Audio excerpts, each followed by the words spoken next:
So now we know the Louis Vuitton 38th America's Cup will take place in the Italian city of Naples in the spring and summer of 2027. The news came in a week that the Kiwis started to reveal their sailing team, while the Italians headed back out onto the water, so perhaps it's not surprising that the news of the venue should follow. This will be the first time that the Cup itself has been held in Italy, and with Luna Rossa having such a strong domestic following, this event already looks like it'll be a big one. So this is the official video that accompanied the news.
Naples does have a bit of Cup history. It played host to the America's Cup World Series back in 2012 and 2013, when the boats were the non-foiling AC-45s. With solid wing sails and cats, it felt like the Cup was breaking new ground, and it was. But now the Cup is on another level, with foiling AC-75s, the class that will be used for the next America's Cup. I was there in Naples in 2012 and 2013 and can safely say that the city turned it on for both occasions. This is a great venue for the Cup. A beautiful city, great conditions and a famous Italian buzz. Oh, and the food. Details on the format of the Cup are pretty sparse at the moment, with a promise that more will follow shortly. But it's interesting to note from their launch video that both the Women's and Youth America's Cup events are featured, a hint perhaps that they'll remain for the next event. For the complete detail, we're still waiting for the AC-38 protocol, which will set out the format and details of the next event. That should be on its way pretty soon.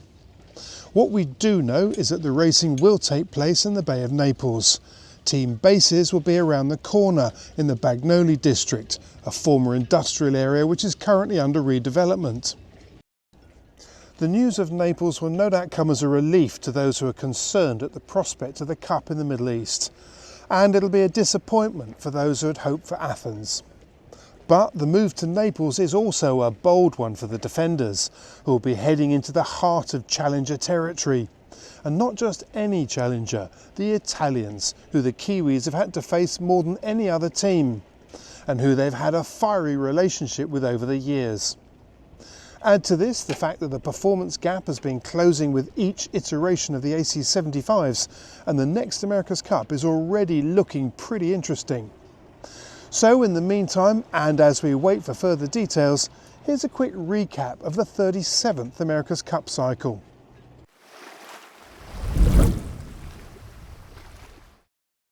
A sustainable future. Yanmar.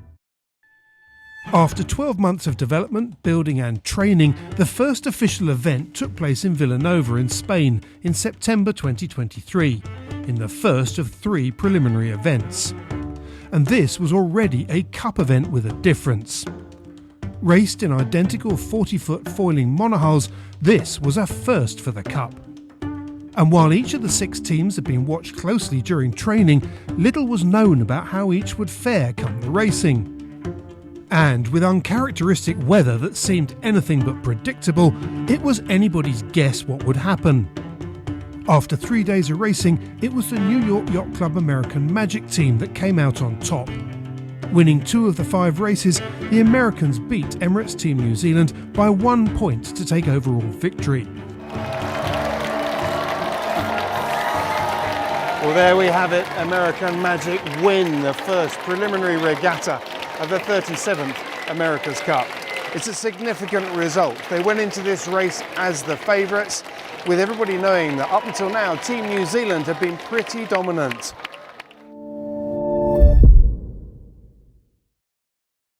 The second preliminary event was in Jeddah. Conditions were spectacular and the racing was extremely close. And while the Kiwis demonstrated why they were the favourites, the event was noted for two other aspects in particular. One was the consistently good performance of the newly formed Alinghi Red Bull Racing team, whose third place overall had underscored their potential as strong contenders for the America's Cup. The second was the outstanding performance from the new helmsman aboard Luna Rossa Prada Pirelli. Despite having very little hands-on experience of an AC40, 31-year-old Ruggero Tita and 19-year-old Marco Gradoni took the event by storm, making it through to the final to put Emirates Team New Zealand under serious pressure. In the end, the Kiwis won, but the final had been a wake-up call for all.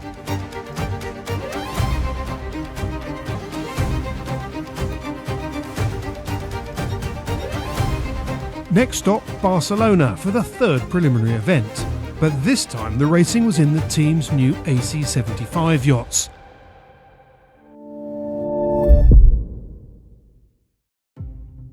Anticipation was high as the new generation of designs lined up against each other for the first time. But there was drama before the racing had even begun, as Alinghi Red Bull Racing suffered a mast failure while training the day before the event.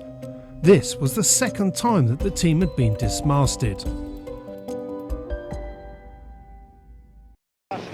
When racing got underway, it was close, with the Italians and New Zealanders coming out as the top two teams. In the final race, it was Emirates Team New Zealand who won the preliminary event.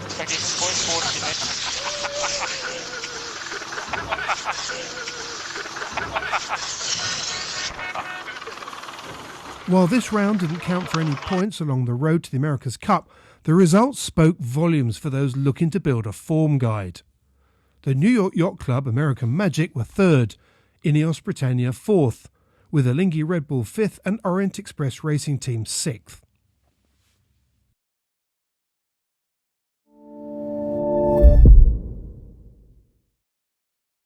The next phase of the Cup was the start of the Louis Vuitton Challenger Selection Series. But in this one the defenders took part, but only for the double round-robin phase, and without their results counting for the challengers. Nevertheless, there is always intense scrutiny of the early performances, and this was no different. In hindsight, there was no doubt as to how revealing the opening phase of the Cup was to be. Out of 10 races in total, Emirates Team New Zealand won 8. The British and Italian challengers won 7 apiece. Then a gap as the Americans clocked up 4 wins, with Alinghi Red Bull Racing and Orient Express Racing Team taking the final 2 places respectively. But the results didn't tell the whole story. The Kiwis' result could have been much stronger had they not had to miss out on 2 races while they repaired their AC75 after it had been accidentally dropped when being lifted ashore after racing. Fortunately, no one was hurt.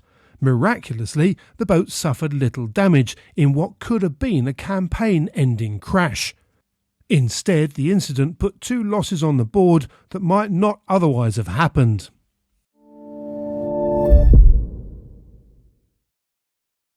As defenders, the Kiwis were already assured of their place in the America's Cup, but now they had to sit out racing for almost 6 weeks until the start of the America's Cup. Now the focus was on the challengers. As top-scoring challenger in the previous round, Ineos Britannia got to choose their opponent. They picked Alinghi Red Bull Racing. This left Luna Rossa Prada Pirelli to face New York Yacht Club American Magic. The match between the British and the Swiss was largely a one-sided affair, with a score of 5-2 to Ineos Britannia. The scoreline of 5-3 in the matches between the Italians and the Americans looked little different on the face of it, but the racing was generally much tighter. There was still some drama though, as Luna Rossa suffered a structural failure in the main sheet area during race 7, forcing them to retire.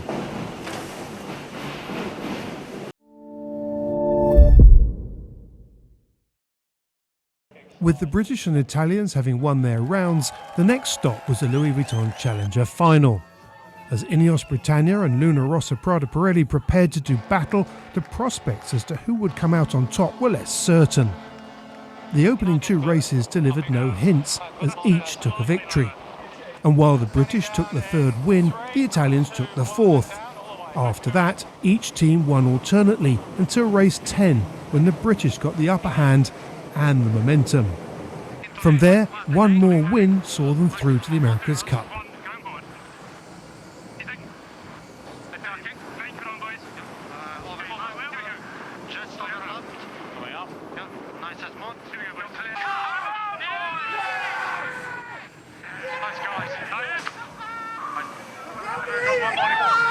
In 1964, the challenging yacht Sovereign raised British hopes, but then went on to lose 4-0 to the American defender Constellation.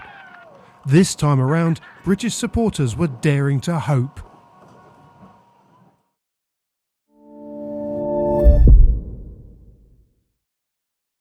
Meanwhile, during the build-up to the America's Cup, there had been 2 additional and important events: the UniCredit Youth America's Cup and the Puig Women's America's Cup. Both saw 12 teams compete in the AC40 class. In each event, 6 teams were affiliated to cup campaigns. 6 were invited. Both events saw close racing in often challenging conditions for the fleet racing stages. Both events saw a match racing final between the top 2 teams, and both victories went to Luna Rossa Prada Pirelli. Their youth team beat American Magic, while their women's team beat the British Athena Pathway team to take the first ever Women's America's Cup title.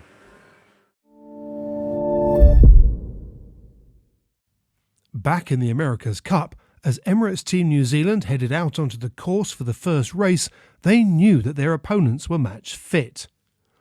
Forced to sit out the Challenger Series, the Kiwis hadn't raced boat on boat for 6 weeks. But as they came off the line for the first time in the 1st to 7-point series, it was clear that they were fully up to speed as well. Finishing the day with 2 straight wins provided all the evidence that was required.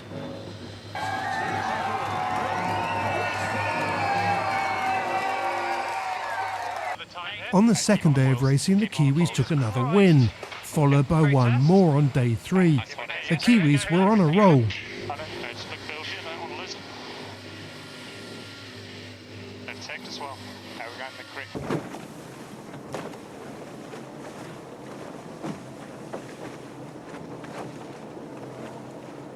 After a reserve day, the British bounced back after the Kiwis dropped off their foils in the pre-start.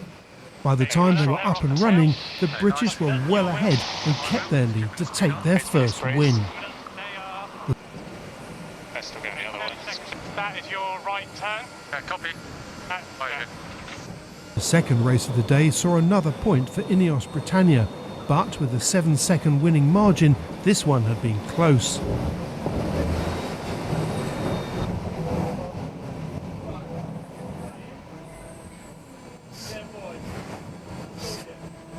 Whether losing 2 points back-to-back was the spur that the Kiwis needed to return to their winning form, or whether it was coming anyway, was up for debate. What wasn't was how dominant they proved to be after that. The racing was close at times, but 3 straight wins did the trick and saw the Kiwis win the 37th America's Cup.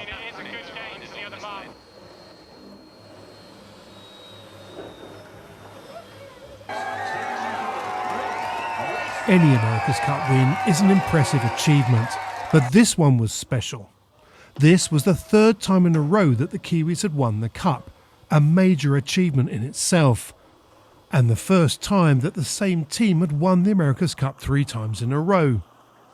The America's Cup is famous for delivering leaps in design and technology, and this cycle had delivered plenty. The 37th America's Cup was special.